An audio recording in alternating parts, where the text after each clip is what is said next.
Hello बच्चों, कैसे हैं आप सब। स्वागत है आपका आज के इस वीडियो में। आज हम लोग का थर्ड क्लास होने वाला है, जहां पे वन शॉट में हम लोग कंप्लीट करेंगे gender, religion and caste chapter हमारा political science from class 10th। और एग्जाम जैसे जैसे पास आ रही है, दिल की धड़कनें बढ़ रही है, तो मैंने इसको बढ़ाने के लिए एक काम कर दिया है। फटाफट से वीडियो डाल रहा हूँ जिससे तुम्हारी दिल की धड़कनें कम हो। और तुम्हें क्या करना है, फ्लो बहुत सिंपल सा रहेगा भाई साहब। मेरे से इसको पढ़ने के बाद तुम्हें क्या करना है, इस बुक को ओपन करना है और मेरी बातों को याद रखना है। ठीक है, मतलब याद करना, रिकॉल करना है। ऐसा नहीं करना कि सर लाइन बाय लाइन बैठ के पढ़ रहे हैं, फिर वो तो फिर गया खत्म, एक पेज दो पेज पढ़ लोगे फिर हो गया। वो तुम्हें नीड नहीं है। तुम्हें क्या करनी है कि बस जो मैं पढ़ा रहा हूँ उसको ध्यान से देखो, और तुमने वीडियो को यदि 1.5x 2x या समथिंग इस टाइप के बकवास एक्स पे डाला है तो इसको कम करो। एक्स हमेशा अच्छा नहीं होता है, इस बात को ध्यान रखना। ठीक है, एक्स इसलिए भी होती है क्योंकि वो मतलब अच्छे नहीं होते। ठीक है, चलिए पॉइंट पे आते, पर्सनल नहीं होते। तो अभी क्या करना है, आपको नॉर्मल स्पीड पे इस लेक्चर को स्टार्ट करना है। क्लास को आराम से बैठना है और मेरी बातों को सुनना है। कोशिश करना जो इंपॉर्टेंट लाइन में आपको बता रहा हूँ, एक रफ कॉपी पे तुम उसको बस एक फ्लो चार्ट में या स्क्रिबल करते हुए चलना है। स्क्रिबल करने से क्या फायदा होगा ना, कि तुम अटेंटिव रहोगे, तुम्हें बोर नहीं होगा, तुम्हें नींद नहीं आएगा, और तुम मेरे साथ इन्वॉल्व रहोगे थ्रू आउट द सेशन। ठीक है, सेकंड, जब ये क्लास खत्म हो जाएगा तुम्हें क्या करना है, सेम चीज़ को बुक को ओपन करना है। ऐप में मैंने बुक अपलोड कर दिया है, तो आप जाकर के ऐप में देख सकते हो। जब आप इस बुक को एक्सेस करोगे, ठीक है, तो उसके भीतर आपको इस बुक को जब पढ़ना है ना, तो पढ़ते वक्त ना सारे बस लाइंस दिखे तो फटाफट से गो थ्रू करना है और मेरी बातों को याद करनी है। क्या करना है, मेरी बातों को याद करनी है। आपको बस मेमोराइज करना है, बातों को याद रखना है कि सर ने क्या पढ़ाया था, और उसको रिकॉल करना है। जैसे ही तुम रिकॉल कर लोगे, रिकॉल करने के बाद बैठ करके पीवाईक्यूज को करना है। पीवाईक्यूज भी मैं क्या करूँगा, तुम्हें ऐप में अपलोड करके दे दूंगा। अगर तुम्हारे पास खुद के क्वेश्चन बैंक है हार्ड कॉपी में, तो उसे सॉल्व करना है। अगर वो नहीं कर सकते हो तो मैं ऐप में दे रहा हूँ। ठीक है, तो तुम्हें ऐप के अंदर, अगर तुम इनरोल्ड हो एग्जाम ओरिएंटेड बैच के अंदर, सिर्फ 199 रुपीज़ के अंदर तुमको सारे कम्युनिटी के एक्सेस मिल जाते हैं, जहाँ पे तुम मुझसे डाउट पूछ सकते हो अपने। सेकंड, सारे नोट्स वगैरह जो भी है मैं वहाँ पे अपलोड करता हुआ चल रहा हूँ, जिससे तुम्हें उसका भी एक्सेस मिल जाएगा। तो एक तरीके से सारी चीज़ एक जगह मिल जाएंगे तुम्हें। तो तुम अगर नहीं इनरोल किए हो तो फटाफट से कर लो, कोई बहुत बड़ी अमाउंट नहीं है। ओके, अब पॉइंट पे आते हैं। तुम्हें क्या करना है, सारे क्वेश्चंस को सॉल्व करना है। जितनी ज़्यादा हो सके क्वेश्चन को सॉल्व करो, क्योंकि क्वेश्चन सॉल्व करना बहुत इंपॉर्टेंट है। ओके, तुम ये सोचोगे कि सर मैं इसको डिटेल में बैठ के पढ़ लूँ, तो बेटा वो साल भर का टाइम में किया जाता है। अभी 15 दिन 2 हफ्ते बचे हुए, तो उसमें ये सब चीज़ें नहीं होती। इस समय जितनी ज़्यादा लिखोगे उतना ज़्यादा बेहतर होगा, क्योंकि एग्जाम में क्वेश्चन आने हैं। ठीक है, तुमने कितना लेक्चर देखा है, कितने एक्स पे देखा है और कितनी बार देखा है, इससे कोई भी लेना देना नहीं होगा। तो फिर से फटाफट से चलते हैं। आखिरी बार मैंने मतलब हर लेक्चर में रिपीट कर रहा हूँ। आई होप तुम ऐसे बेवकूफ़ी नहीं करोगे जो बच्चे फिर भी सुनने के बाद करते हैं। ओके, चलो तो स्टार्ट करते हैं। जेंडर, रिलीजन एंड कास्ट के बारे में ध्यान देना। जेंडर पॉलिटिक्स क्या होता है, देखो जेंडर डिवीजन, देखो हमारे देश में पता है ना, जेंडर के नाम पे बहुत दिक्कतें होती हैं। मेल फीमेल, आप महिलाएं हो तो आपके साथ बहुत सारे ऐसी चीज़ें नहीं मिलती, आपको फ्रीडम नहीं मिलता जो मेल को मिलता है।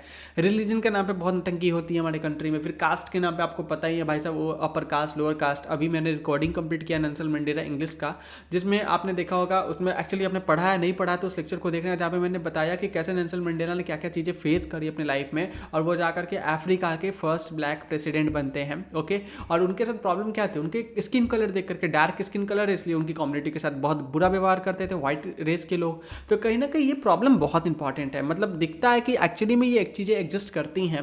तो यहाँ पे आज हम लोग पढ़ने जा रहे हैं जेंडर एंड पॉलिटिक्स के बारे में। ध्यान देना, जेंडर डिवीजन एक फंडामेंटल एस्पेक्ट है सोशल ऑर्गेनाइजेशन का, जो प्रोफाउंडली इन्फ्लुएंस करता है हमारे पॉलिटिकल डायनामिक्स को। मतलब ये क्या करता है, हमारे पॉलिटिकल डायनामिक्स, पॉलिटिकल जो इन्वायरमेंट है उसको क्या करता है बेटा, इन्फ्लुएंस करता है।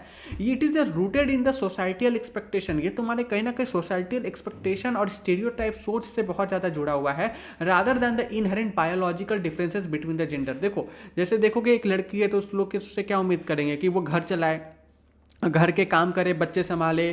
ठीक है ना, वो किसी से ऊंची आवाज़ में बात नहीं कर सकती है। लेकिन वही मेल है तो मेल से क्या एक्सपेक्टेशन की जाती है कि वो बाहर जाए, काम करे। तो कहीं ना कहीं एक स्टीरियोटाइप सोच यहाँ पे दिखाता है। ओके, ट्रेडिशनली देखोगे वुमेन से क्या उम्मीद किया जाता था कि वुमेन क्या डोमेस्टिक रोल्स को करेंगी, जैसे वो हाउस वाइफ बन के रहेंगी, ठीक है ना, घर को चलाएंगी। वहीं आदमियों से क्या उम्मीद की जाती है कि बाहर जाएगा, पैसा कमाएगा और घर पे लाएगा, और उसकी पब्लिक लाइफ कहीं ना कहीं उसकी बैंड बजा दी जाती है।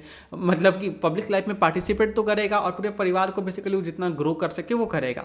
This division of labour prospectus unequal power, जिससे क्या होता है कि कहीं ना कहीं लोगों के अंदर एक अनइक्वल पावर होने लगा। समय के साथ देखो लोगों ने मानने लगा औरत है तो घर का ही काम करेगी, ठीक है ना, आदमी है तो बाहर का काम करेगा। ठीक है, एक सोसाइटी में चीज़ चल रहा है, लेकिन इसका मतलब ये तो नहीं किसी के ऊपर इम्पोज कर दिया जाए। हमारे देश में आपको पता होगा महिलाओं को शिक्षा को लेकर बहुत ज़्यादा प्रॉब्लम है। कुछ दिन पहले मैंने एक एक वीडियो देखा था यूट्यूब पे जो कि काफ़ी पुराना वीडियो था, जहाँ पे 8-10 साल की बच्ची है जो बिहार से, वो 10 साल की नहीं, मतलब वही 15-13-12 साल की बच्ची है। ओके, वो 10th क्लास के बाद वो साइंस लेना चाहती थी, उसको साइंस से पढ़ने की बहुत ही मन था, लेकिन उसकी माँ के खुद के प्रेशर के कारण बोली कि मेरी मम्मी ने मुझ पर बहुत प्रेशर बनाया और मुझे ह्यूमैनिटीज़ लेना पड़ा।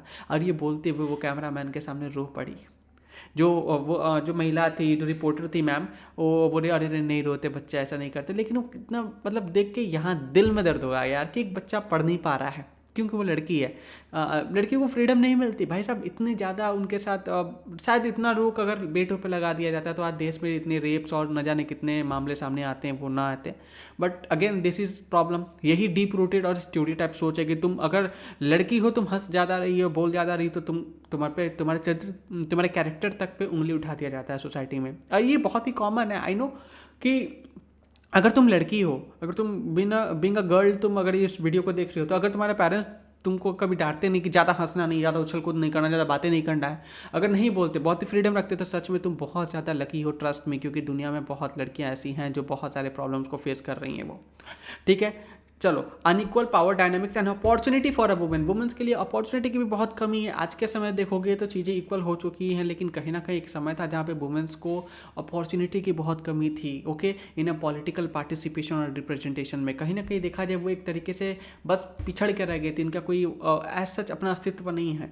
ओके, देखोगे एक पंचायत वेब सीरीज़ का मैं बार बार एग्जाम्पल लेता हूँ, मेरे दिमाग में वो क्लिक करता है, जहाँ पे देखोगे, जहाँ पे जो प्रधान होती हैं मंजू देवी, वो केवल नाम की प्रधान होती हैं, लेकिन उनका सारा जो काम कर रहा होता है उनका हस्बैंड यानी प्रधानपति जो होते हैं, भूषण दुबे का नाम रहता है शायद, वो कर रहे होते हैं। तो कहीं ना कहीं ये दिखाता है हमारे सोसाइटी की माइंडसेट, जहाँ पे औरत का वो कहना होता है, जहाँ पे मंजू देवी इनिशियली कहती है कि वो सब हमारा काम नहीं है वो प्रधान जीत चुकी है, लेकिन स्टिल वो बोलती है वो मेरा काम नहीं, मेरा काम घर में चौका बर्तन करना, खाना बनाना, घर का ख्याल रखना, झाड़ू लगाना, ये सारी चीज़ें हैं। तो ये कहीं ना कहीं स्टीरियोटाइप सोच को ही बताता है। In many society, including the India, the public-private divide enforces gender disparities. आज के समय में देखोगी हमारे देश में जेंडर की जो डिस्पैरिटीज़ है वो बहुत ज़्यादा एग्जिस्ट करती है। Girls are often raised with the believe that their primary responsibility to revolve around the household chores and child care. मतलब कहीं ना कहीं बच्चों को बचपन से, जो बच्चियाँ हैं उनको इस चीज़ के अराउंड ही ट्रेनिंग दी जाती है, उनको दिमाग में डाल दिया जाता है कि तुम्हारा जन्म बस इस चीज़ के लिए कि तुम बच्चे आगे चल के करोगी, माँ बनोगी, अब उस बच्चे का ख्याल रखोगी, जहाँ पे तुम शादी हो करके जाओगी वहाँ पे तुमको बस अपने हस्बैंड को खुश करना है, अपने ससुराल वालों को खुश करना है, एंड दैट्स इट।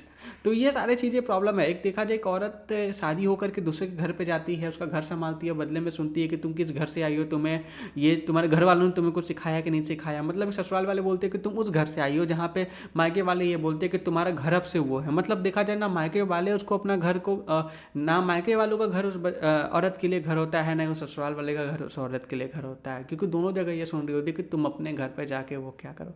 और ससुराल वाले बोलते हैं ना तुम अपने घर से क्या सीख के आई हो, और मायके वाले बोलते हैं बेटा अब तुम्हारा घर ही वो है। तो एक ये रियलिटी है। Okay, while boys are encourage to pursue the career, और वहीं लड़कों के साथ भी कुछ कम नहीं है। ऐसा नहीं कि भाई साहब लड़कियों के साथ हमदर्दी है, लड़का है तो भाड़ में जाओ, नहीं। लड़के को जज किया जाता है उसके पैसे के हिसाब से, तुम्हारी हैसियत कितनी है। अगर तुम पैसा नहीं कमा रहे हो ब्रो, तो कल होके कोई बाप अपनी बेटी नहीं देगा।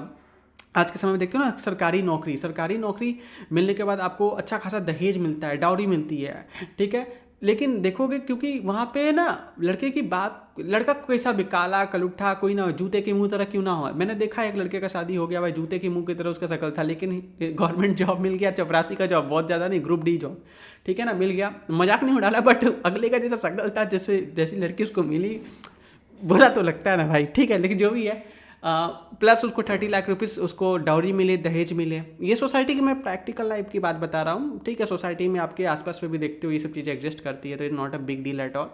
तो कहीं ना कहीं ये दिखाता है कि जहाँ पे लड़की वाले ने जो लड़के से शादी कराया, उस लड़के से शादी नहीं करवाया उसकी नौकरी से, करवाया उसको मिलने वाले पैसे से है। ओके, तो ये प्रॉब्लम तो है ना, लड़कों को भी जज उसी चीज़ से की जाती है। ये पार्टिसिपेट करते हैं पब्लिक के अफेयर्स में, ये सोशलाइजेशन प्रोसेस में कंट्रीब्यूट करते हैं to the sexual division of a labour within family. There women predominantly undertake the unpaid domestic work, जहाँ पे वुमेन्स घर में बेचारी काम कर रही होती है जिसके लिए उनको कोई पैसा नहीं मिलता है, वाइल मैन डोमिनेट करते हैं in paid employment outside the home. वही आदमी क्या करता है, बाहर जाके काम करता है और बदले में पैसा कमाता है।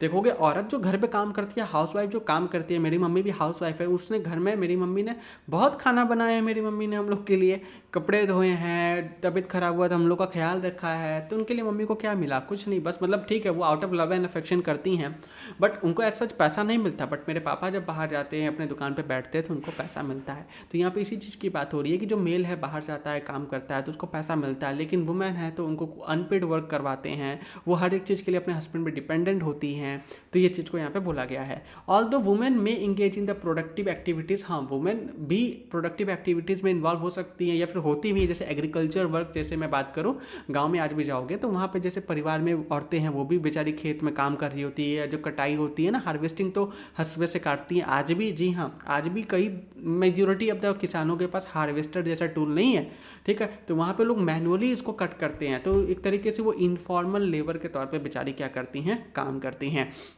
Their contribution often go unorganised और अंडर वैल्यूड, कहीं ना कहीं इनकी जो कॉन्ट्रीब्यूशन है उनको ज़्यादा वैल्यू नहीं मिलती, अंडर रेटेड। आज के समय में लोग जो वर्ड यूज़ करते हैं ना जेनजीज होके, अंडर रेटेड रह जाता है। क्या रह जाता है सर, अंडर रेटेड रह जाता है, ठीक है।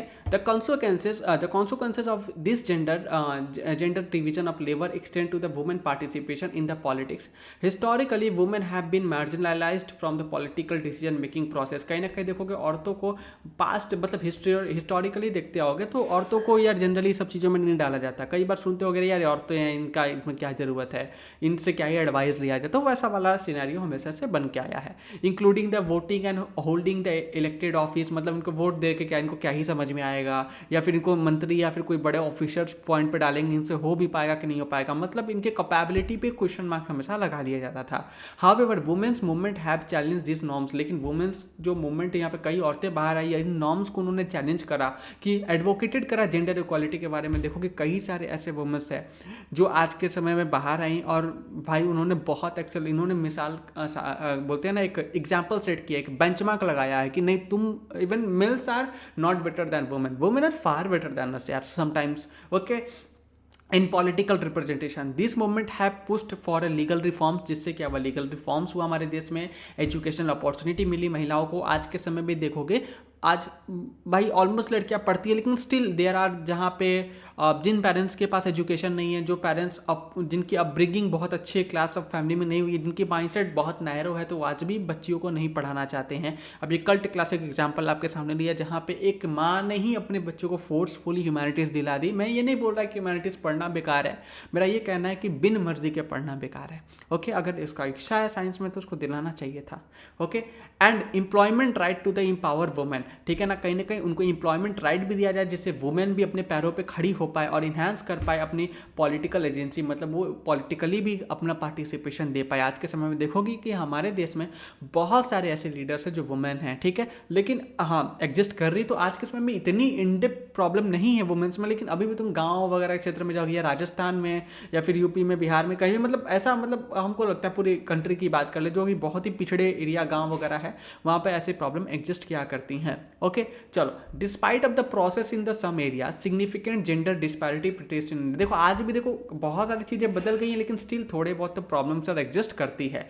वुमेन कंटिन्यू करते हैं face barrier to the education, आज भी औरतों को एजुकेशन से रोका जाता है, इकोनॉमिक अपॉर्चुनिटी से रोका जाता है और access to the health care, ठीक है ना। कई जगह औरतों को ना डॉक्टर, मेल डॉक्टर है तो उनके पास नहीं जाने दिया जाता कि अपने प्रॉब्लम को कैसे बताए, कि इस चक्कर में वो औरत वो प्रॉब्लम फेस करती रहती है। जी हाँ, ये प्रॉब्लम भी आज के समय में आज भी एग्जिस्ट करती है। Discrimination and violence against the women आज भी एग्जिस्ट होता है, including the domestic abuse, sexual assault, rape वगैरह के केस भी यार पता है ना, ठीक है। And female infanticide remain persuasive issues and बहुत सारे प्रॉब्लम, बहुत सारे, मतलब additionally cultural practice such as the dowry related violence, भाई दहेज के लिए लड़कियों को मारना पीटना, child marriage, gender based inequality, restrict women's autonomy, जहाँ पे औरतों को आज़ादी नहीं मिलती है, तो ये सारे प्रॉब्लम एग्जिस्ट किया करते हैं। मैंने जब छोटा था ना तो मुझे याद है, मतलब जानता था, जिस एरिया में रहते हो तो जानते हैं ना, वहाँ पे एक आंटी थी, उनके हस्बैंड उनको बस घर में बंद रखते थे, मतलब तुमको कहीं नहीं जाना है, किसी से बात नहीं करना है। एंड सडनली व्हाट्स हैपन कि एक समय आया जब मैं 7 साल का था, सी डन सुसाइड यार, सी कमिटेड सुसाइड, वो सुसाइड कर ली उनके घर में। मेरे को याद है उन्होंने सुसाइड कर लिया था पंखे से लटक के। मैंने उनकी बॉडी देखी थी, still I remember that thing, और बहुत ही पेनफुल डेथ था। और मेजर वही कारण था, सी इज़ फ्रस्ट्रेटेड। अक्सर रात को चिल्लाने का आता था कि यार हमको जीने नहीं दे रहे, रूम में बंद रह रहे हैं। तो ये, और उनका हस्बैंड वॉज डॉक्टर, ऐसा भी नहीं है पढ़ा लिखा आदमी नहीं था, बंदा डॉक्टर था, और वो भाग गया था बाद में, पुलिस वगैरह ढूंढ रही थी उसको, तो फिर मिला नहीं मिला, I don't know about that, but हाँ एक मर्डर, एक जान चली गई, इतना तो मुझे दिखा। तो ये एटोनॉमी इतनी बड़ी शब्द है, अगर तुमको एक जेल में कोई बंद कर देना तो बहुत बुरा फील होता है। ओके, वैसा है। In the realm of the politics women representation remain disproportionately low. आज के समय में देखोगे तो काफ़ी कम है वुमेन्स के participation, while there have been effort to increase the women participation. आज के समय में वुमेन पार्टिसिपेशन को बढ़ाने के लिए गवर्नमेंट भी एफर्ट लेती है। अगेन मैं एग्जांपल लेता हूँ तुम्हारे वही रिजर्वेशन वगैरह, पंचायत वेब सीरीज़ का, जहाँ पे मंजू देवी की जो सीट होती है, वो जो फुलेरा जो गाँव होता है उसकी जो सीट होती है रिजर्व होती है किस चीज़ के लिए बेटा, वुमेंस के लिए, जहाँ पे केवल वुमेंस ही पार्टिसिपेट कर सकती है, वहाँ पे इलेक्शन लड़ सकती है एज अ प्रधान के तौर पे। ठीक है, तो ये बहुत ही बेसिक चीज़ है, इस बात को ध्यान रखना। Such as a panchayat, municipality, जहाँ पे वुमेन का representation in national and state legislative में रीमेन इनएडुकेट, अभी भी लोकल लेवल पे है लेकिन बहुत ही ज़्यादा लेवल पे ये चीज़ एग्जिस्ट नहीं करती है। ऑल्दो लेजिस्लेटिव प्रपोजल्स एडवोकेट करता है कि 1/3 reservation for women in the parliament and state assemblies have been introduced. ठीक है, 1/3 क्या करेंगी, वुमेन रहेगी इसके लिए, रिजर्वेशन के लिए स्टेट और जो पार्लियामेंट है उसमें इंट्रोड्यूस किया गया था। They have face the challenges and resistance from the other some political functions, मतलब फैक्शंस। यहाँ पे कहीं ना कहीं इस चीज़ को लोगों ने रेसिस्ट किया था कि नहीं यार, हर जगह वुमेन्स के नाम पर नहीं होना चाहिए। वुमेन्स, देखो मेरा कहना है कि लोग वुमेन्स को खड़ा करे ना आगे चल के, रिजर्वेशन ना हर जगह डालना is not a good thing. ठीक है, अगर मान लो एक सीट है, मैं बोलता हूँ चलो ये सीट है, ठीक है ना, यहाँ से लड़ना है, एक वुमेन भी घर वाले अगर सपोर्ट करे, सोसाइटी सपोर्ट करे, तो ऑलरेडी जाकर वहाँ पे खड़ा हो सकती है। इसको रिजर्व इनिशियली करना it's not a good thing. हो सकता है यहाँ पे जो मेल कैंडिडेट है वो बहुत अच्छा डिजर्विंग कैंडिडेट है, लेकिन ये चुनाव नहीं लड़ पाया, कारण यहाँ पे एक अनडिजर्विंग वुमेन को खड़ा कर दिया गया। आज के समय में दिल्ली देखते हो ना, वहाँ पे AQI को AIQ पढ़ा जाता है। ठीक है, प्रॉब्लम है कि नहीं है। ओके, ऊपर से AQI को वहाँ पे थर्मामीटर से जांचा जाता है। तो ऐसी CM भी हमारे पास निकल के आती है, वुमेन्स को फिर क्वेश्चन मार्क खड़ा करता है कि इसे क्या सच में ऐसे लोगों को CM बनाना चाहिए था। मेरे को लगता है उससे बेटर पर्सन जो डिजर्विंग है उसको बनाया जाना चाहिए, फ़र्क नहीं पड़ता वो मेल है फीमेल है। ओके, तो ये एक मैटर है। आगे बात करते हैं addressing the gender inequality through the political action, address the promote करना सोशल जस्टिस को, इंक्लूसिव गवर्नेंस, वुमेन इशूज सच है द जेंडर बेस्ड वायलेंस जो होता है वुमेन्स के अगेंस्ट। ठीक है ना, आप देखो जेंडर बेस्ड वायलेंस का मतलब हमेशा नहीं है मारना पीटना, रेप करना, मर्डर करना, ये नहीं होता है। पेरेंट्स भी करते हैं महिलाओं के साथ। मेरे कोचिंग में ऑफलाइन में कुछ ऐसे बच्चियाँ पढ़ती हैं जिनके पेरेंट्स उनको बहुत ज़्यादा दबाव बनाते हैं, तुम किसी से बात नहीं कर सकती, दिन भर शक की निगाह से दिखा जाता है। ठीक है, बच्ची बता रही थी एक बार कि सर मैं बाहर गई थी कुछ खाने के लिए, तब तक मेरे घर पे जब मैं पहुंची तो एक्चुअली एक अंकल का कॉल आ गया था बताने के लिए आपकी बेटी यहाँ पे घूम रही है क्या। मतलब मेरे पेरेंट्स ने ही जब मैंने अपने पेरेंट्स से पूछा, मतलब सी साइड की, जब मैंने पेरेंट्स से पापा से पूछा तो पापा सेड कि हाँ लोग ध्यान रखते हैं, मैं बोल के रखा हूँ सबको कि जहाँ मेरी बच्चे जाए ध्यान देना भाई। मतलब सोचो ना तुमको कैसा लगेगा, तुम्हें चाहते हो तुम्हारी जासूसी हो रही है, और लोग भी इतने मजे लेने वाले कि उसके पीछे पड़े हुए हैं। घर पे फ़ोन करके ऐसे बोलते हैं आपकी बेटी घर में क्या हाल है आपकी बेटी कैसी है, अच्छा हम देख रहे हैं यहाँ घूम रही है, मतलब घूम रही है भाई, कम ऑन। ये माइंडसेट लोगों का है। Sometime I hear this being a teacher, बच्चे अपनी बातें पर्सनली मुझे बताते हैं, और मैं भगवान से एक शुक्र बनाता हूँ कि मुझे वो बच्चे जो है उस लायक समझते हैं कि हाँ भैया से बात समझाना शेयर करना चाहिए। तो ये बहुत बड़ी अच्छी बात है। लेकिन ये दिखाता है कि आज के समय में 2026 के समय में भी ऐसे पेरेंट्स, ऐसे लोग, ऐसे माइंडसेट के लोग एग्जिस्ट क्या करते हैं, क्योंकि जो लोग उसके पेरेंट्स की मदद करें वो भी तो उसी माइंडसेट के हैं, वो भी उसी माइंडसेट के हैं। ठीक है, तो कहीं ना कहीं ये प्रॉब्लम, ये भी एक वायलेंस हुआ ना, मेंटली ट्रॉमा दे जाता है बच्चों को कि बचपन से ही उसको, भाई 9-10 के बच्चे ये बता रहे हैं ये बात, कितनी उम्र होती है 12 साल 13 साल, उसके पीछे इतना जासूसी, भगवान मालिक है भाई ऐसे लोगों का। इकोनॉमिक इंपावरमेंट नहीं मिलता, रिप्रोडक्टिव राइट्स नहीं मिलता, must be prioritise political agendas. आज के समय देखोगे शादियाँ होती है, महिलाओं पर दबाव बना दिया जाता है कि बच्चे करो, क्यों करना रे, नहीं करना, जरूर थोड़ी बच्चा नहीं करेंगे। हम लोग बायोलॉजी में पढ़े ना, रिप्रोडक्शन फंक्शन ऐसा फंक्शन नहीं होता, ऐसी एक्टिविटी नहीं होती जिससे इंसान सर्वाइव ही ना कर सके। नहीं करेगा नहीं, ऐसा नहीं कि जिंदगी नहीं जी पाएगा, जीने तो दो उसको।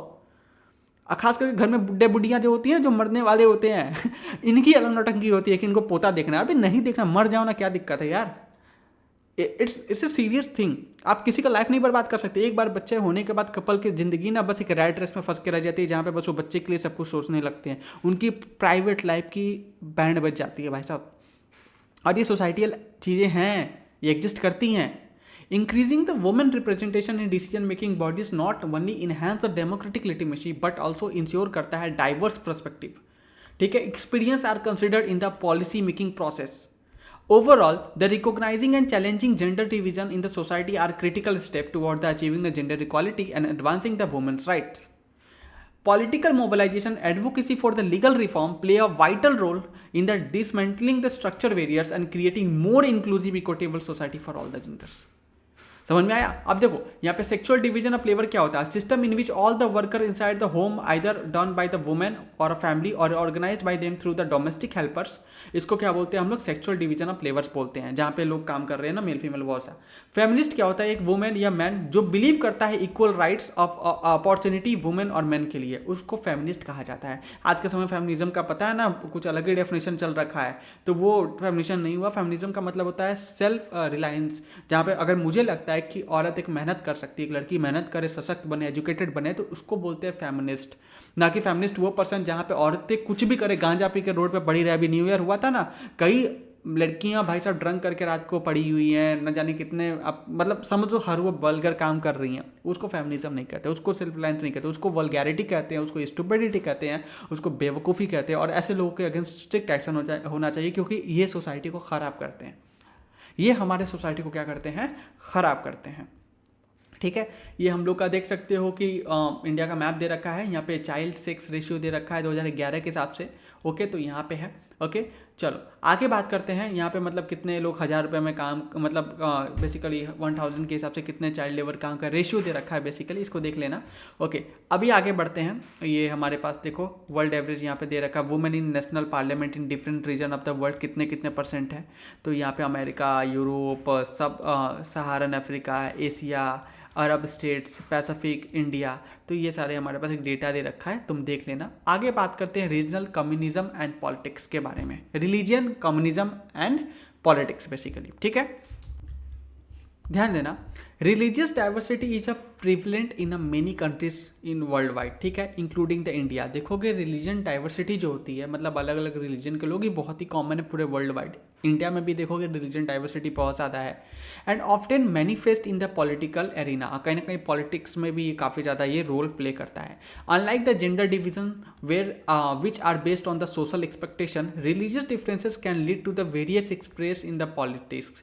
ठीक है ना, यहाँ पे बहुत सारे एक्सप्रेशन होता है, अलग अलग रिलीजन का अलग अलग माइंडसेट होता है, अलग अलग सोच होता है, तो यहाँ पे बहुत सारे इन्वॉल्व होते हैं। ये जेंडर इनइक्वालिटी की तरह बिल्कुल नहीं होता है।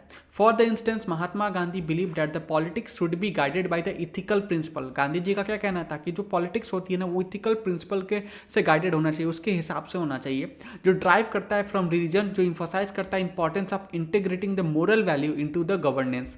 Similarly, human right groups have highlighted the vulnerability of the religious minorities। मतलब ह्यूमन राइट्स के बहुत सारे जैसे ग्रुप्स होते हैं, इन्होंने हमेशा कहते हैं आवाज़ उठाई है रिलीजियस माइनॉरिटी के लेकर के, कि किसी भी देश में रिलीजियस माइनॉरिटी के साथ गलत ना हो। जैसे मैं बोलता हूँ पाकिस्तान, बांग्लादेश, वहाँ पे हिंदू बहुत माइनॉरिटीज़ में है, तो उनके साथ अक्सर गलत चीज़ें होती है, उनको प्रेस किया जाता है, उनको मारा जाता है, पीटा जाता है, गलत चीज़ें होती हैं, तो ये गलत है। तो यहाँ पे इस चीज़ की बात हो रही है।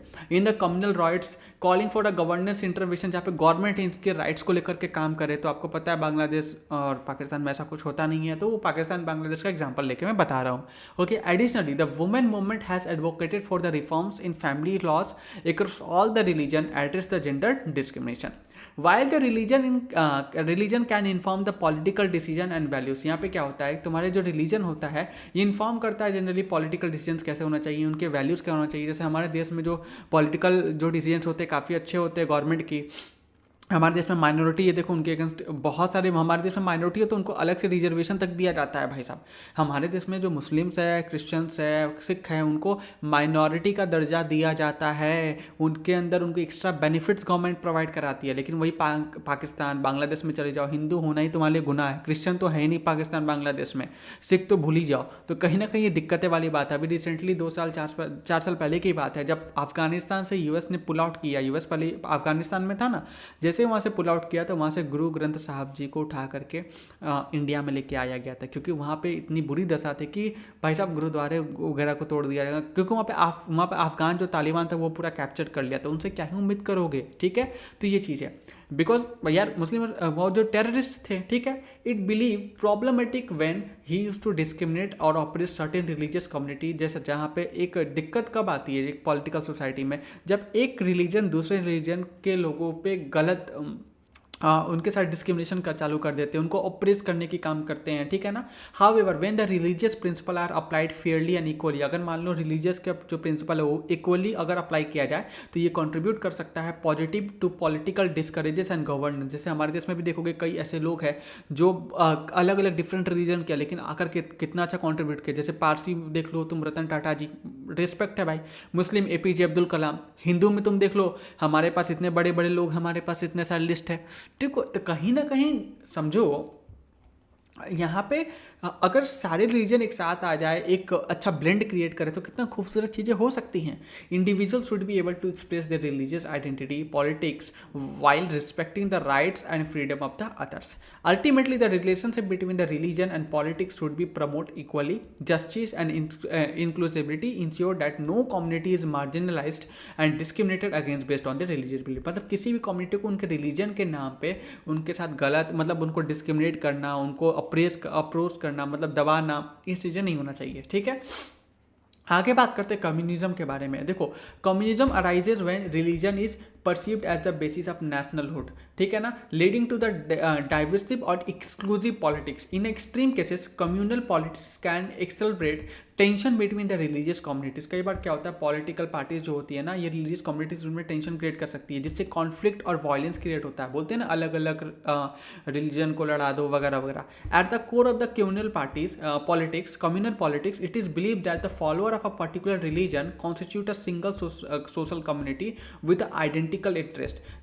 This notion led to the marginalization and dissenting of voices within the religious group and fostered the idea that people of different religion cannot coexist within one nation as a equal citizen। मतलब यहाँ पे बोलते हैं ना कि हमारा religion ही exist करेगा, दूसरे जो रिलीजन के लोग एग्जिस्ट नहीं करेंगे। एग्जाम्पल सर, हमारा पाकिस्तान, बांग्लादेश, ठीक है, हमारे पास अफगानिस्तान, ये सब जो ये छपड़ी कंट्री है ना, इसके कम्युनिज्म के मतलब परफेक्ट एग्जाम्पल, जहाँ पे देख सकते हो उनका बिलीव ये रहता है कि हमारा रिलीजन चलेगा, दूसरे रिलीजन हमारे बीच में नहीं रह सकते, कोई एग्जिस्ट नहीं करेंगे, हम ही सब कुछ सबसे ऊपर है। जो दूसरे वाले या तो उनको मार दो या फिर उनको फोर्सफुली अपने धर्म में कन्वर्ट करवाओ।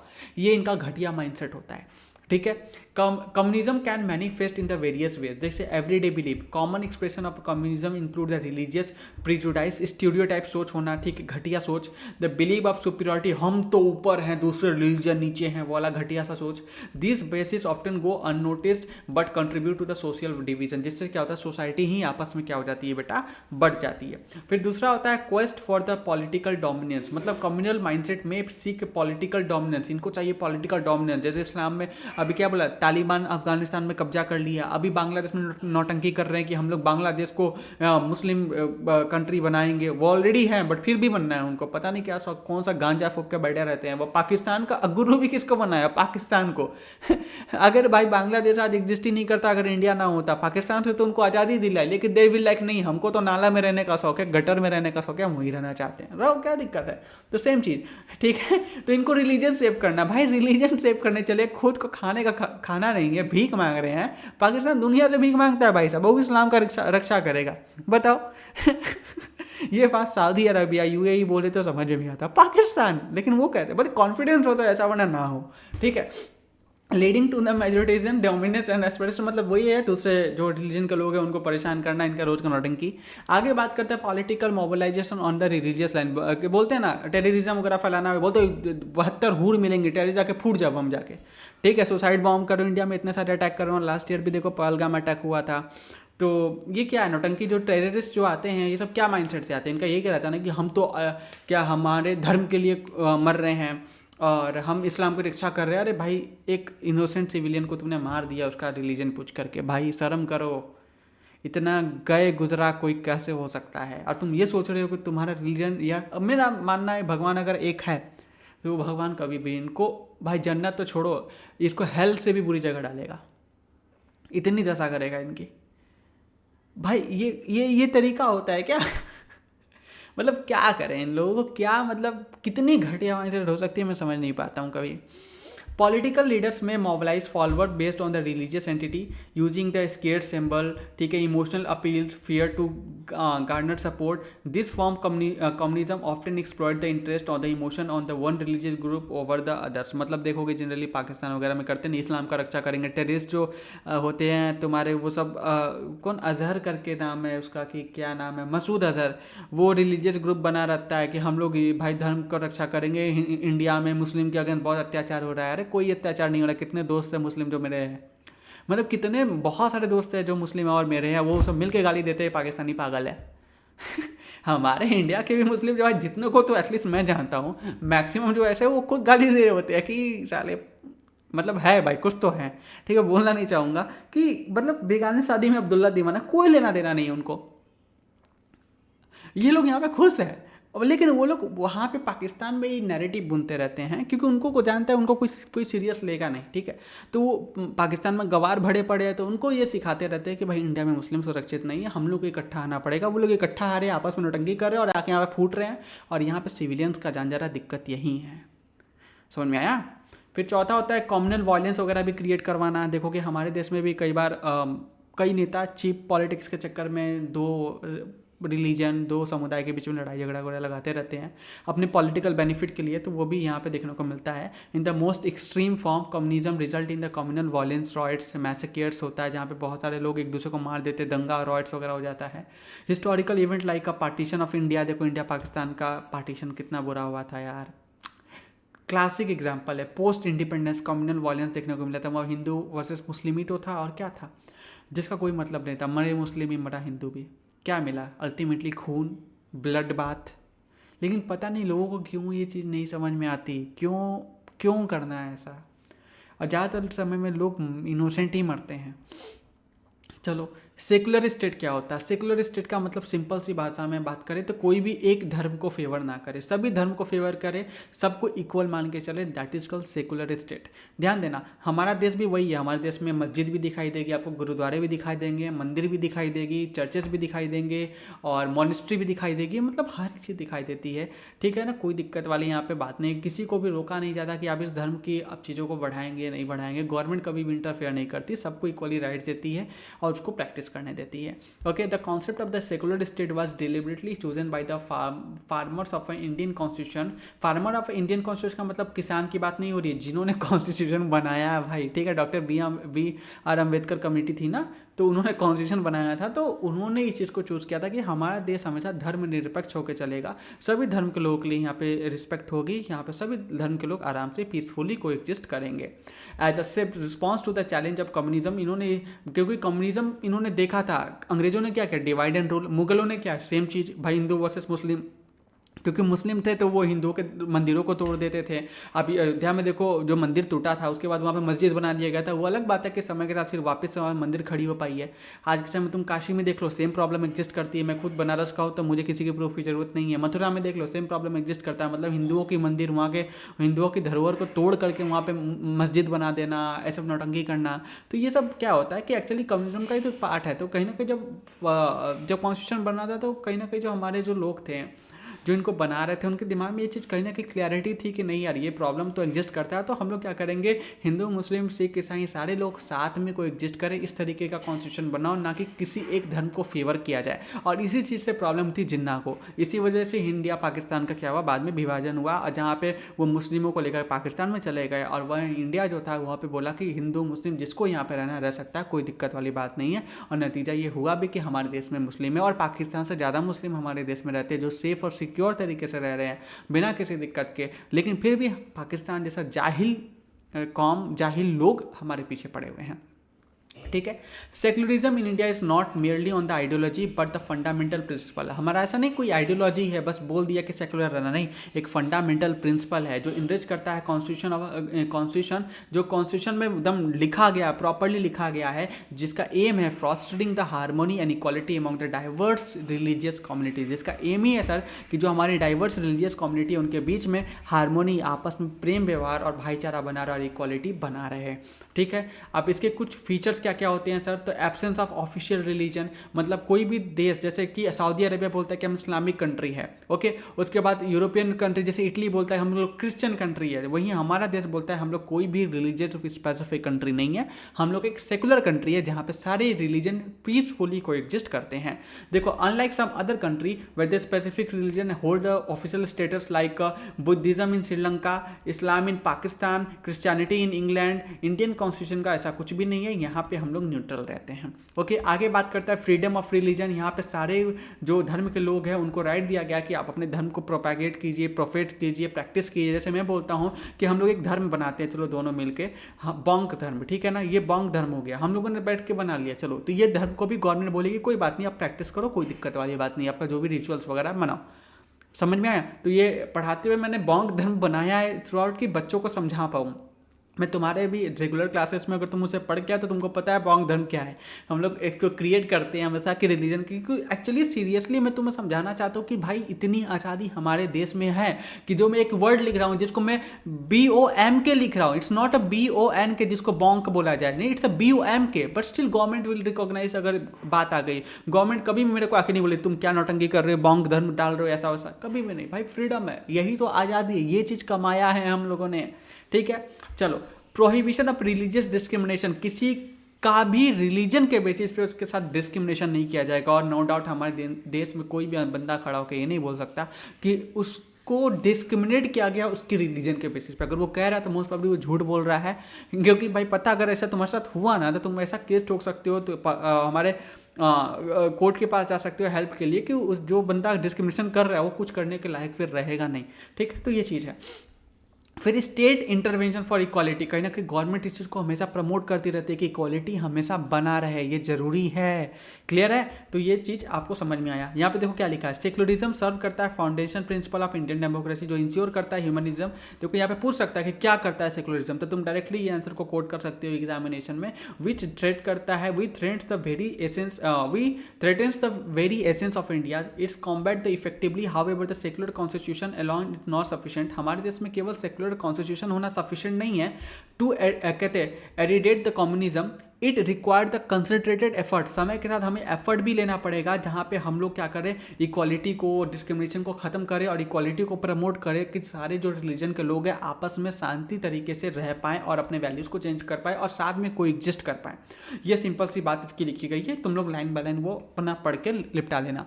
अब देखो social and religious diversity India में कितना है, तो देखो हमारे देश में अप्रॉक्सीमेटली 80% के आसपास हिंदू हैं, ओके, जो कि अभी सेंसस हुआ नहीं है 2011 के समय में, जो भी होना था हुआ है। ठीक है, तो अभी इस साल होने वाला है, मतलब 2026-27 में होगा, तो डेटा चेंज होंगे तब उस समय पता चलेगा, तो इस बात को याद रखना है तुम लोग। बट पहले के हिसाब से देखा जाए तो 80% हिंदू है, लगभग 15% के आसपास या 14% के आसपास मुस्लिम देखने को मिलते हैं, और वहीं बाकी जो अदर है क्रिश्चियन 2.3% है, सिख 1.7% है। मेरे को लगता है कि हिंदू की आबादी कम हुई है, थोड़ी मुस्लिम और इन लोगों की आबादी बढ़ी होगी, बाकी जो होगा एग्जैक्टली सर्वे तब पता चलेगा।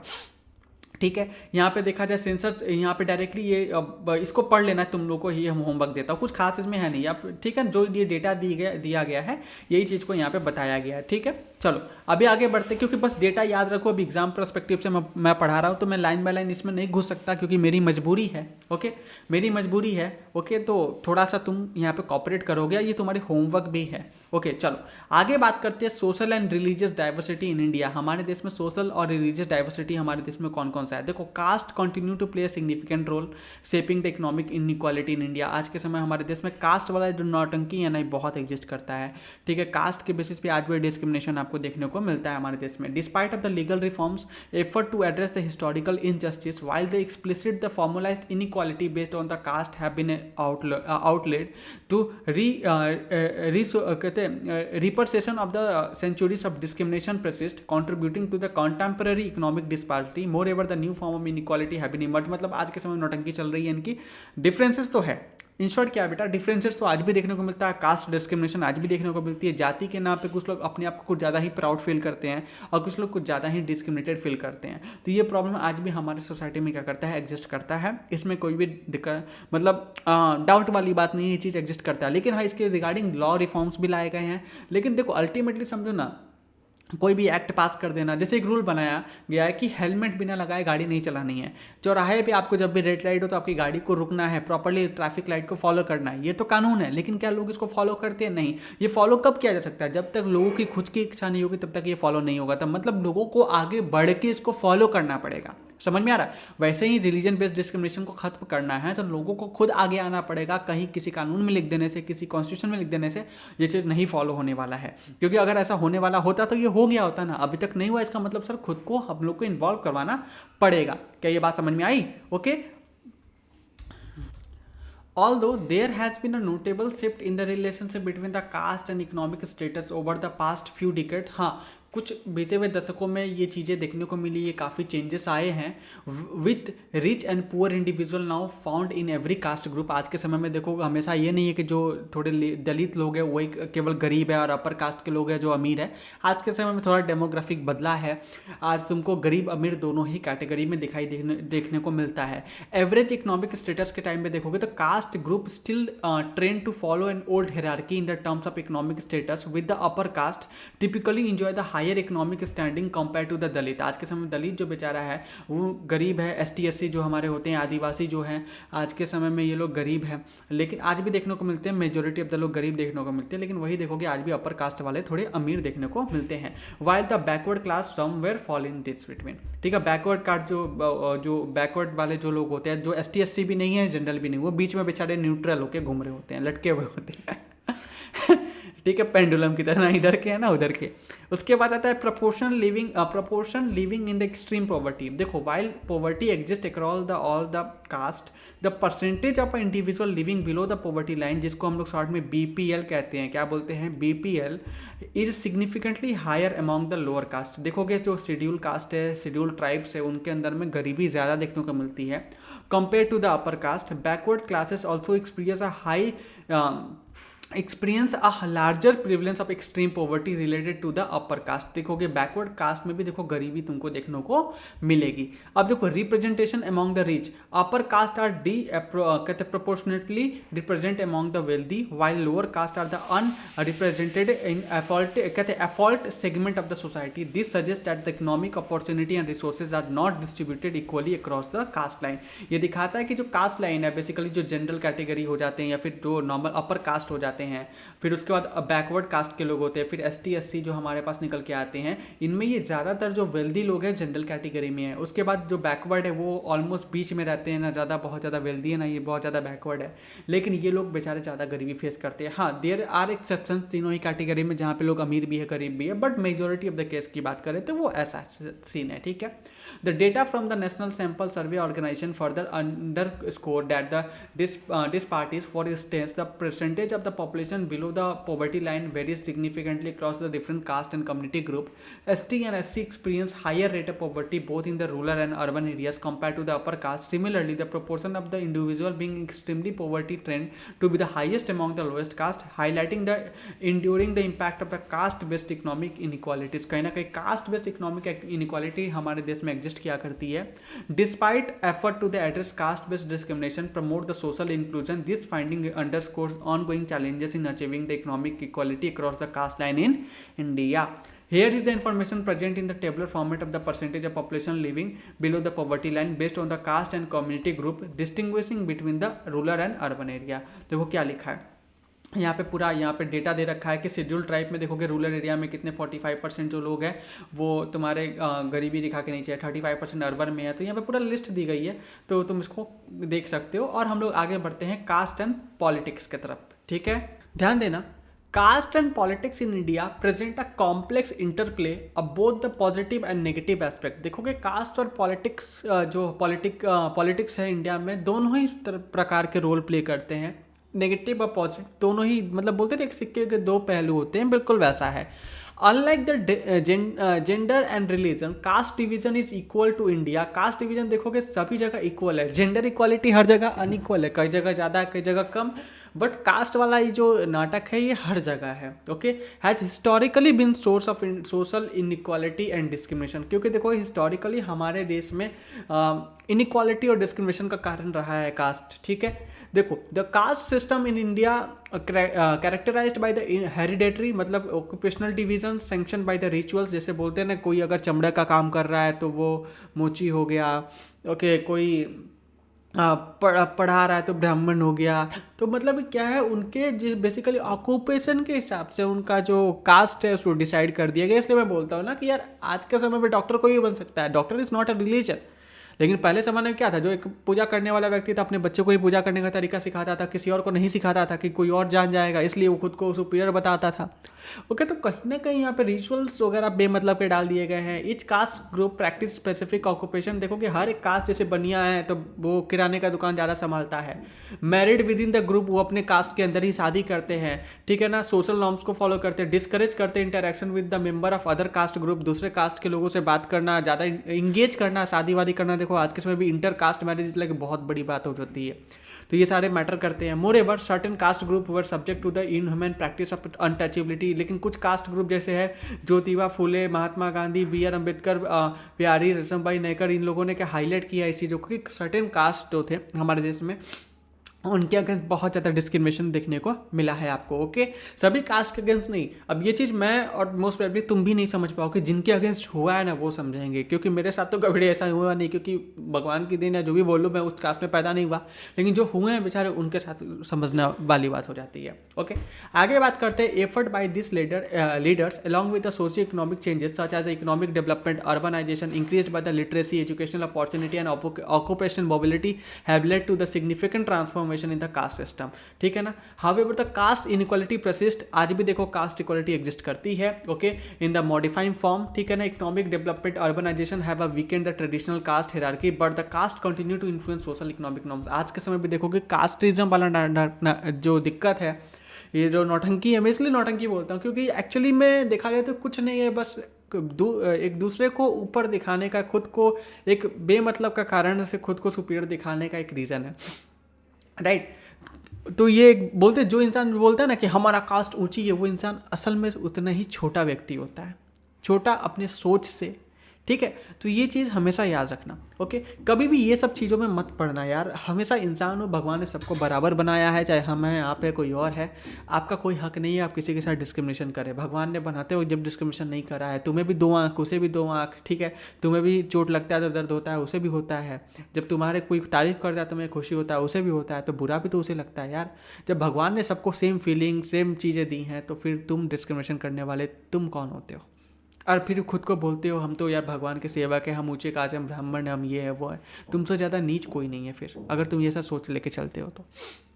For example, despite progress certain caste group जो है बैरियर कहते फेस करते हैं सोशल एंड इकोनॉमिक मोबिलिटी में। The urban middle class which has grown significantly due to the economic development and urbanisation it is still predominantly compose of the upper caste and individual disparity reflect the lingering the influence of caste and economic status and opportunity. ठीक है, आगे बात करता है while the caste based discrimination and inequality remain in challenge. आज भी देखोगे जो कास्ट बेस्ड जो डिस्क्रिमिनेशन होता है, इक्वालिटी होते हैं, रिमेन इन चैलेंज होता रहता है। अभी रिसेंटली बिहार का एक न्यूज़ मैंने देखा था, वहाँ पे एक लड़की और एक लड़के जो भी थे वो लोग प्यार में थे।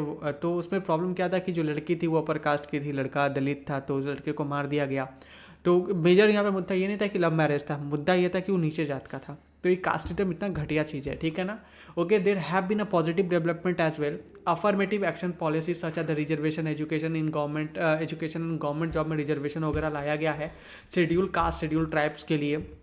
Have aim to address the historical injustice जो उनके साथ हुआ है उसको खत्म करने के लिए। Additionally political representation of marginalised caste has increased, उनको रिजर्वेशन वगैरह दिया जाता है। मार्जिनलाइज्ड जो मतलब ST SC कैटेगरी के लोग हैं उनको थोड़ा अप फ्रंट पे लाया जा रहा है। Leading to the great awareness and empowerment within this community, जिससे क्या हो ये कम्युनिटी एजुकेट हो पाए, आगे आ पाए। ठीक है, और आगे आता है कास्ट इन पॉलिटिक्स। देखो जो कि सबसे इम्पॉर्टेंट पॉइंट है और इसमें बहुत ज़्यादा पॉलिटिक्स होता है, ये सब आपको भी पता है। और बस भाई रियलिटी है हमारे इंडिया की। कास्ट प्ले करता है एक significant role in Indian politics, similar how communism influence the political dynamics. Casteism grounded in believe that the caste form on the basis of social community lead to the assumption that people of the same caste share the common interest. मतलब पता है India में vote कैसे पड़ती है, अगर एक बंदा है ना और एक सर्टेन लेट से एक्स कास्ट का है वो, तो इसके जो नीचे चाहिए कि लाख करप्ट हो, लाख बकवास आदमी हो, लाख इसके ऊपर मर्डर रेप किडनैपिंग के चार्जेस हो, फर्क नहीं पड़ता, जो नीचे जनता है ना वो एक्स कास्ट के अगर हैं 3 लोग ना इसी को वोट करेंगे क्योंकि हमारे जात का व्यक्ति है। बिहार में अभी रिसेंटली इलेक्शन हुआ, एक पार्टी है जन स्वराज पार्टी, उनका मुद्दा क्या था, एजुकेशन, अनएम्प्लॉयमेंट खत्म करेंगे सर, डेवलपमेंट लाएंगे, भ्रष्टाचार खत्म करेंगे। भाई एक सीट नहीं जीत पाए वो, एक seat, not even a single seat.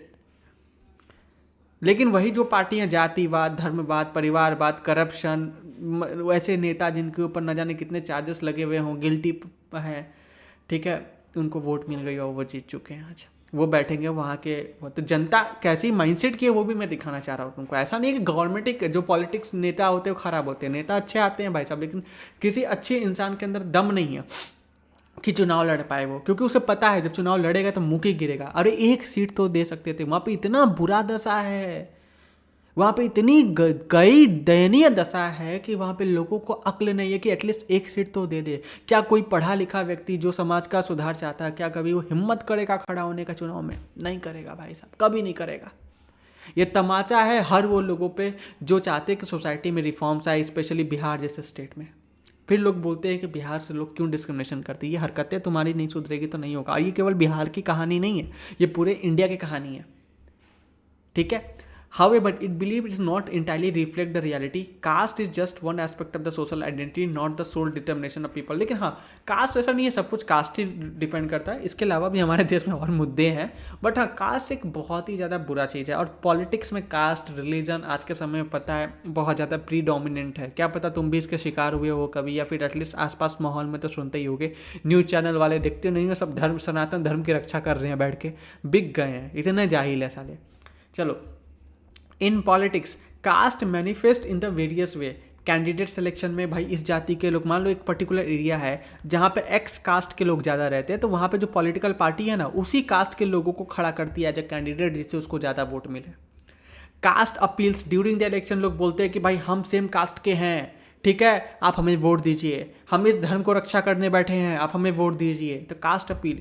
Cast mobilisation, universal adult franchise, the principle of 1 person 1 vote have compelled the political leader to mobilise the support from various caste tribes. भाई हम आपके जाति को और इतने नौकरियां देंगे, इतने रिजर्वेशन देंगे, ये सब मैं पूरा डिटेल में नहीं बोल सकता, मेरे पास लिमिटेशन है, बिकॉज मैं पॉलिटिकल साइंस जरूर पढ़ा रहा हूँ। लेकिन इंडिया में पता है ना, अगर तुम किसी एक पार्टी को क्रिटिसाइज कर रहे हो मतलब तुम देशद्रोही साबित हो जाते हो, और किसी मान लो उस पार्टी को फेवर कर रहे हो तो तुम अंधभक्त हो जाते हो। तो मतलब इंडिया में या तो इधर क्लासीफाई करेंगे या उधर करेंगे, इतनी एजुकेशन कम है, क्योंकि ये वही लोग हैं जो फिर वोट देके ऐसे लोगों को जिता रहे हैं। इट्स बेटर कि बस मैं पढ़ा रहा हूँ उतना ही समझ लो, समझने वालों के लिए सारा काफ़ी है कि इंडिया में कोई भी पॉलिटिकल पार्टी सही नहीं है, खुल के मैं बोल रहा हूँ, सारे के सारे चोर भरे पड़े हैं, ठीक है।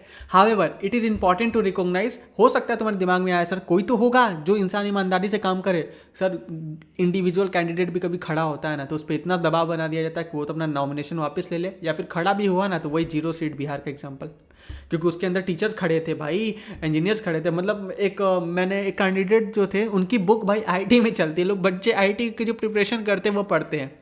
मतलब उनके पास इतनी दिमाग थी, उनके पास इतना समझदारी थी कि उनको रियली प्रॉब्लम दिख रहा था बिहार का, कि वो भी बिहार के हैं, मतलब नाम मैं भूल रहा हूँ यार, बेचारे उनको भाई वो हार गए हैं, और उस कैंडिडेट से हारे जो गवार है उनके लेवल का कोई नहीं है।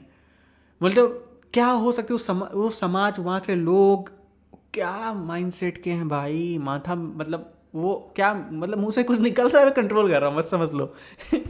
Cast diversity, no parliamentary constituency in India has a clear majority in a single caste, ठीक है ना। Therefore candidate and parties need to be appeal to multiple caste, कि भाई ये कास्ट के लोग को भी पटाओ, उस कास्ट को भी लोग को पटाओ, वैसा करते हैं। वोट बैंक डायनामिक्स, भाई ये हमारी वोट बैंक की राजनीति करते हैं कि इस कास्ट के फेवर में ज़्यादा काम करेंगे तो ज़्यादा वोट बैंक हमको मिलेगा। फिर कैंडिडेट की डाइवर्सिटी होती है, जहाँ पे जो कैंडिडेट जिस जाति के लोग रहते हैं उनको ज़्यादा वहाँ पे मतलब इलेक्शन में खड़ा करवाया जाता है। अदर फैक्टर्स भी है, voter attachment to political party from outweighs of the caste affiliation, economic status जैसे general assessment of government performance also influence the voting power. मतलब कि ऑल्सो भाई दूसरे फैक्टर भी काम करते हैं कि कितना अच्छा कोई काम किया, कितना अच्छा काम नहीं किया, लेकिन वो सब set aside majorly caste religion ज़्यादा देखे जाते हैं। ये बिहार के इलेक्शन रिसेंटली देखने के पता चला। हमारे देश के आज तक के सबसे ज़्यादा एजुकेटेड जो प्राइम मिनिस्टर रहे हैं वो थे डॉक्टर मनमोहन सिंह। तुमको पता है वो राज्यसभा से नॉमिनेट होकर बने थे, वो उनको कोई वोट नहीं दिया था, वो चुनाव लड़े नहीं थे। अगर लड़ते तो कभी ना, छोड़ दो भाई साहब प्राइम मिनिस्टर बनना, वो एक विधायक नहीं बन सकते थे, क्योंकि वो पढ़े लिखे थे ना। जब तक आपको नेता बनना है, आपको डकैत बनना होगा, चोरी करना होगा, रेप करना होगा, मर्डर करना पड़ेगा, किडनैपिंग करनी पड़ेगी, ह्यूमन ट्रैफिकिंग जैसे चीज़ों में इन्वॉल्व होना होगा, पॉलिटिकली पावरफुल होना पड़ेगा, आपके पास गुंडे होने चाहिए, तब तो आप चुनाव में लीडर बन पाओगे ना, क्योंकि लोग आपको उसी तरीके से पसंद करते हैं, है ना। वैसे लोगों को ही पसंद किया जाता है, जनता ही उन्हें पसंद करती है। मतलब गलती ऐसा नहीं कि ऐसे लीडर्स समाज में एग्जिस्ट किया करते हैं, बल्कि वो ऐसे लोग ही ज़्यादा उनको मौका मिलता है, इसलिए वो वहाँ पे एग्जिस्ट करते हैं।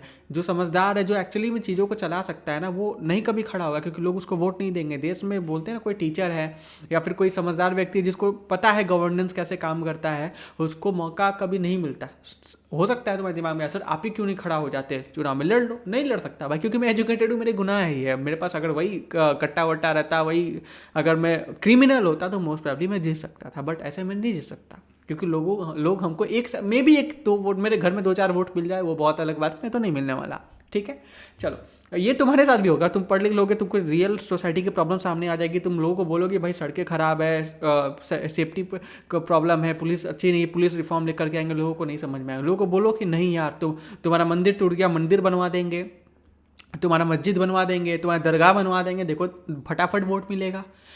ठीक है ना, तो ये प्रॉब्लम एग्जिस्ट किया करती है हमारे सोसाइटी में। आता है पॉलिटिक्स इन कास्ट। देखो relationship between caste and politics is not a unidirection, rather politics also influence the caste system. Politics क्या करता है, कास्ट सिस्टम को इन्फ्लुएंस करता है, क्योंकि उनको पता है अगर कास्ट वाले सिस्टम ये लोग भूल जाएंगे तो फिर हमारा जो नेतागिरी है वही खत्म हो जाएगा ना। तो जो पॉलिटिशियंस है उनके लिए तो ज़रूरी है कि आपस में फूट बनी रहे। Okay, by bringing the caste identity, बार बार लेके हम तुम्हारे जाति के हैं वगैरह वगैरह करके, जिससे क्या होगा, लोगों को याद आए बेमतलब की बातें और फिर लोग कास्ट के नाम पे हमेशा बटे रहे। ओके, कास्ट इनकॉर्पोरेट करते हैं, कोलिजन बिल्डिंग करते हैं, emergence of a new caste group, नया कास्ट को लेके आएंगे, जैसे बैकवर्ड फॉरवर्ड कास्ट ग्रुप वगैरह वगैरह लेके आते हैं ये। ठीक है, कास्ट अज्यूम करता है different role in a politics. ठीक है ना, on one hand the expression of caste differences the politics provide the disadvantage community with the opportunity to demand their fair share of power. मतलब जिनको भाई opportunity नहीं मिल रही है उनको अपॉर्चुनिटी मिले। Caste based politics has facilitated the marginalised group including the Dalit and other backward in the gaining the better access in the decision making. इनको forward लेकर के भी आता है। ऐसा नहीं कास्ट बेस्ड प्रॉब्लम एग्जिस्ट केवल नेगेटिव फॉर्म में, मतलब केवल इम्पैक्ट करती है हमारी सोसाइटी को, कई बार पॉजिटिव फॉर्म में भी करती है। कहीं ना कहीं भाई ST SC OBC पीछे रह गए हैं तो उनको फॉरवर्ड लाने का, उनको भी मौका देने का, वो भी MP MLA बन पाए, डिसीजन मेकिंग में इन्वॉल्व हो पाए, तो उनको भी मौका मिलता है। तो एक तरीके से देखो अच्छा भी है, लेकिन वही बोलते हैं ना 2% अच्छाई है, 98% केवल गंदगी है। इसके अंदर क्या है, 98% गंदगी है। ओके, आगे बात करते हैं। Numbers political and non political organisation advocated for the end of discrimination against the specific caste and strive for increase dignity, land rights and resources and opportunity for this community. आगे बात करते हैं। However inclusive focus on the caste can also yield the negative outcomes. केवल अगर cast पे focus करोगे तो भाई नेगेटिव आउटकम्स आ सकते हैं, similar to the religion politics. ऊपर बोला ना, ऊपर धर्म के नाम पे लड़ाई, नीचे कास्ट के नाम पे लड़ाई। Solely centred on the caste identity may not be conducive to the healthy democracy. ये हेल्दी डेमोक्रेसी के लिए अच्छा नहीं है। जैसे अभी देखोगे हमारे देश में UGC करके एक पॉलिसी बिल लाया गया था गवर्नमेंट के द्वारा, तो ये बेसिकली कास्ट बेस्ड पॉलिटिक्स का पार्ट था, जिसको सुप्रीम कोर्ट ने अभी होल्ड कर दिया है। तो देख लो हमारे देश में जो पॉलिटिकल पार्टी है वो क्या करती है, ये सब चीज़ों में इन्वॉल्व रहती है, और इसके अगेंस्ट कोई भी पॉलिटिकल पार्टी बोल नहीं रही थी। सबसे खूबसूरती की बात ये है, क्योंकि सारे पॉलिटिक्स पार्टी को पता है कि जात के नाम पे लड़ेंगे तो ही तो मजा है। इन्हीं की तो राजनीति कर रहे हैं। इनको development, real problem, issues, women safety, ये सब चीज़ें कहाँ एग्जिस्ट करती है। क्या हमारे देश में 2014 के पहले रेप नहीं होते थे? होते थे। उसके बाद होते हैं, बिल्कुल होते हैं। तो सुधार कहाँ है? सब चीज़ तो बराबर है सब तो बराबर है। क्या डेवलपमेंट हुआ? कुछ नहीं हुआ। सड़कें पहले भी खराब थी, आज भी है। लाइट पहले भी जाता था, आज भी है। करप्शन पहले भी थे, आज भी है। क्या डेवलपमेंट हुआ? कुछ नहीं हुआ। जहाँ थे वहीं है, बस लॉलीपॉप थमा दिया गया आपको। चलो, solely its center on the caste identity may not be conducive to the healthy democracy. It can be detract attention from the critical issues such as poverty, development, जो मेजर जो इश्यूज है वो सारे वहाँ से हटा के इशू कहीं और लेके जाना। मतलब बोलते हैं ना, ये केवल धर्म जातिवाद पे लटका के रख देते हैं, गरीबी, डेवलपमेंट, अनएजुकेशन जो प्रॉब्लम एग्जिस्ट क्या करती है उस पर कभी फोकस नहीं करते। सरकारी स्कूल देख लो ना, 2014 के पहले ना ही पढ़ाई होती थी ना आज होती है। टीचर ना ही पहले क्वालिफाइड थे सरकारी स्कूल में ना आज है। एक्सेप्शन छोड़ दो 1-2% की, मेजोरिटी अब तो वही है ना। तो फिर क्या डेवलपमेंट है? कुछ डेवलपमेंट नहीं है यार। Some cases there for while the caste politics में एम्पावर द मार्जिनाइज्ड कम्युनिटी। वही बात है कि हाँ, एक एनसीईआरटी वाले भी देखो बोलने से बच रहे हैं कि केवल कास्ट वाले बेकार होते हैं, क्योंकि ये भी तो सरकारी बुक है ना। तो इन शॉर्ट यही कि भाई बेनिफिट से ज़्यादा नुकसान है, कास्ट बेस्ड सिस्टम नहीं होनी चाहिए, मेरा सिंपल से यही कहना है। और पढ़ के तुम्हें भी आई थिंक ये समझ में आया होगा। अगर नहीं समझ में आया तो तुम भी नैरो माइंडसेट की हो, नो डाउट। इसको जब रेगुलर क्लास में पढ़ोगे डिटेल में तो तुमको समझ में आएगा। ये चीज़ शायद मकसद भी यही है कि तुम लोग को पढ़ाना कि फ्यूचर जनरेशन एटलीस्ट इन सब चीज़ों में ना फंसे, आगे बढ़े सही तरीके से। तो जिंदगी में खुद को प्रॉमिस करो कि ये सब चीज़ों में नहीं फंसोगे, ठीक है। कमेंट में लिखो सर, यस सर प्रॉमिस करता हूँ कभी भी लाइफ में एक्चुअली में लिबरल बनूंगा, ओके। सही गलत के अंदर फैसला डिफरेंसेस देखूंगा, जो सही होगी उसके साथ दूंगा, गलत का कभी साथ नहीं दूंगा। ये एज अ टीचर तुम, बीइंग अ स्टूडेंट तुम, मी एज अ टीचर तुम ये मुझे गिफ्ट कर सकते हो अपने लाइफ में, एक कमिटमेंट, ठीक है। और बस इसी के साथ हमारी जो चैप्टर है बेटा ख़त्म हो गया है। 32 पेज का, मतलब 32 पेज हम लोग पढ़ लिए, वाओ अच्छी बात है। अगला चैप्टर हमारा पॉलिटिकल पार्टीज़ होने वाला है, ठीक है। तो पॉलिटिकल पार्टीज़ को हम लोग पढ़ेंगे, देखते हैं कितना बड़ा चैप्टर है। ज़्यादा बड़ा नहीं है, वो 1 घंटे के आसपास का हमारा लेक्चर उसमें भी बनेगा, ठीक है। उसके बाद ये चैप्टर भी हमारा खत्म हो जाएगा। इसलिए मैंने चूज़ किया कि एक काम करते हैं, अच्छे तरीके से ही पढ़ाते हैं, ठीक है। तो वही सेम चैप्टर का लेंथ है जितना बड़ा इस लेक्चर का लेंथ था। तो आराम से हम लोग पढ़ेंगे अगली क्लास में और उसको कंप्लीट करेंगे। अब आपका ड्यूटी क्या है? अब यहाँ से तुम्हारा काम स्टार्ट होता है, क्योंकि जो क्रक्स था मैंने इस चैप्टर का पढ़ा दिया। अननेसेसरी चीज़ों में आपका टाइम वेस्ट मैंने बिल्कुल भी नहीं करा है। सर PYQs आपको प्रैक्टिस करना है। PYQs जितना प्रैक्टिस करना करो, ठीक है ना। जितना क्वेश्चंस की प्रैक्टिस करो। आपको क्या करना है सर, एनसीईआरटी के क्वेश्चंस ज़्यादा होते नहीं एनसीईआरटी में, लेकिन फिर भी इसके एनसीईआरटी को क्वेश्चन करना है और PYQs के क्वेश्चन करने हैं। सैम्पल पेपर छोड़ेंगे चलेगा, बिल्कुल चलेगा, क्योंकि सैम्पल पेपर के अंदर PYQs के ही क्वेश्चन को ढाला जाता है। तो जनरली आपको PYQs एटलीस्ट 5 साल के करके जाने हैं, ओके। 10 साल का कर लो बेहतर है, लेकिन 5 साल is very must, okay. Plus NCERT क्या करना है, एनसीईआरटी ये आपको कहेगा, अंडरस्टैंडिंग देगा कि एनसीईआरटी कितने टफ क्वेश्चन पूछ सकता है, प्लस ये तुमको एग्जाम में क्या क्वेश्चन पूछे जा रहे हैं ये बताएगा।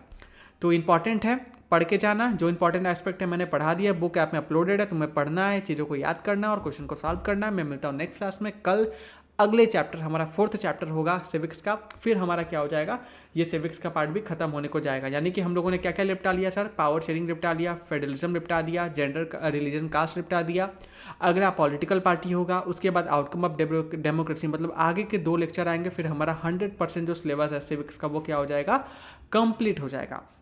उसके बाद हम लोग क्या पढ़ेंगे, हिस्ट्री की तरफ नहीं जाएंगे, हम लोग डायरेक्ट बढ़ेंगे इकोनॉमिक्स की तरफ। फिर इकोनॉमिक्स को निपटाएंगे। हम लोग का इकोनॉमिक्स क्या क्या है, हम लोग का डेवलपमेंट है, सेक्टर ऑफ इंडियन इकोनॉमी है, मनी एंड क्रेडिट है, globalisation and the Indian economic system है, फिर कंज्यूमर राइट्स है, ये हम लोग खत्म करेंगे। उसके बाद फिर हम लोग ज्योग्राफी निपटाएंगे, फिर हिस्ट्री निपटाएंगे। हिस्ट्री शैल बी और लास्ट प्रायोरिटी। कोशिश करूंगा एग्जाम के पहले तुम लोग को ज़्यादातर टॉपिक कवर कराऊँ, क्योंकि कम समय याद रहता है। तो बेटर है ना कि आज पढ़ा कल एग्जाम में लिख तो खत्म करो यार, लॉन्ग समय तक दिमाग में रख के करो कि कौन सा हम लोग को हिस्टोरियंस बनना है। मैक्सिमम बच्चे आप लोगों में से वो होंगे जो साइंस ले रहे हैं या फिर कॉमर्स लेने वाले हैं। ह्यूमैनिटीज शायद ही कोई बच्चा ले रहा होगा, तो ह्यूमैनिटीज पर्सपेक्टिव से मैं नहीं पढ़ाता कभी भी, क्योंकि ना ही मैं ह्यूमैनिटीज से हूँ भाई, ठीक है। मैं ह्यूमैनिटीज़ वाला बंदा नहीं हूँ, तो मैं उतना ही पढ़ाता हूँ जितने से काम हो जाए बच्चों का। अब मेजोरिटी ऑफ द बच्चे सोशल में बहुत बोर होते हैं, तो मेरा कहना है कि अच्छे से पढ़ लो, बस 10th का बोर्ड दो, बात खत्म। बाकी आगे चल के मैं बड़े होना तुमको लगे सर इतिहासकार बनना है या फिर बहुत ज़्यादा हिस्ट्री की नॉलेज गेन करनी है, तो यार बुक पढ़ो ना यार, फिर तो फ्रीडम हो। यहाँ पे मार्क्स की लड़ाई हो रही है ना, तो यहाँ पे एम फोकस होकर पढ़ाई कर रहे हैं हम लोग, ठीक है। बाकी हाँ डिटेल में चर्चा करते हैं हम लोग रेगुलर क्लास में मगर करते हैं। अभी मैराथन ये जो रिविजन वगैरह में इस सब में ये चीज़ रिलेवेंट नहीं है बिल्कुल भी। तो मिलता हूँ कल के क्लास में, समय पे आ जाना, बताना आज का क्लास कैसा लगा। फीडबैक तुम्हारी बहुत इंपॉर्टेंट है, मुझे हाइप दे सकते हो तो दे देना यार, बहुत काम आता है।